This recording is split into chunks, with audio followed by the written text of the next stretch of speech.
2,000 years. Let's see, we killed God's son.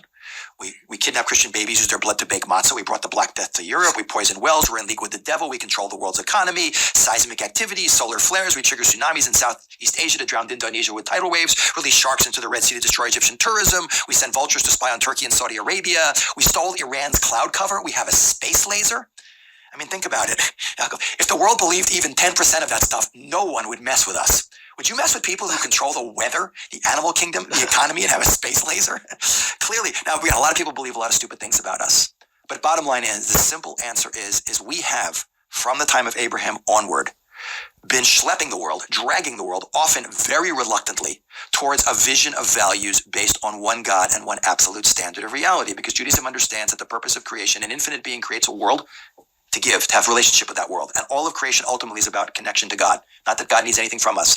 But we're trying to get the world to quote the rabbis Crosby, Stills, Nash and Young in that great song, Deja Vu. We're trying to get him back to the garden. And anti-Semitism, regardless of whatever excuse it hides behind, is always, even though most people believe the stupid excuses, but in the deepest, off a subliminal level, is always a rebellion against the national historic mission of the Jewish people. And very few people will say it like it is and openly. You know, interestingly enough, one of the people who says it most openly is Adolf Hitler. And I know, how would you quote Hitler talking about Jews?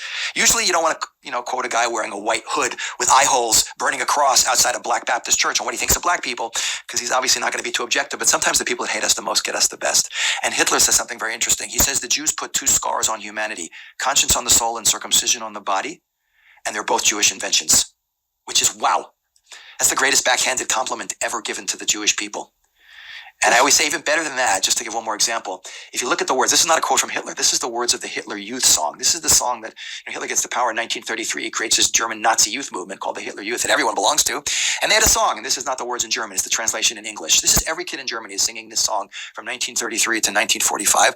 Listen to the last 7 words of the song. I hold that it is not only the 7 most important words. Yesterday was Holocaust Memorial Day in Israel.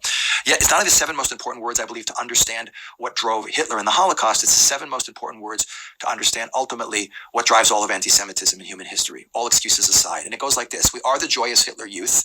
We don't need any Christian virtue. Our leader, meaning Hitler, is our savior. The Pope and rabbis shall be gone. We want to be pagans once again. Wow. That's unbelievable. It's not even, it's right out there. We don't want any of your ethical monotheism, any of your 10 commandments morality. We want to just be free to be natural and animalistic. That's the way the world used to be.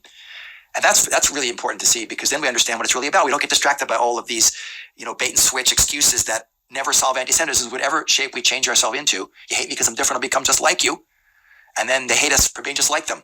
You hate me, we'll live in the diaspora, so I go live my own homeland. Now they say go back to Poland. Because this is all we're being told, that none of this has to do with what's really going on. And this is very empowering for us, because Rabbi Chaim of Volozhin, one of the great early 19th century rabbis, he summed it up in one sentence. The single best explanation for anti-Semitism. He said, when Jews don't make Kiddush, Gentiles make Havdalah. If you're a business owner,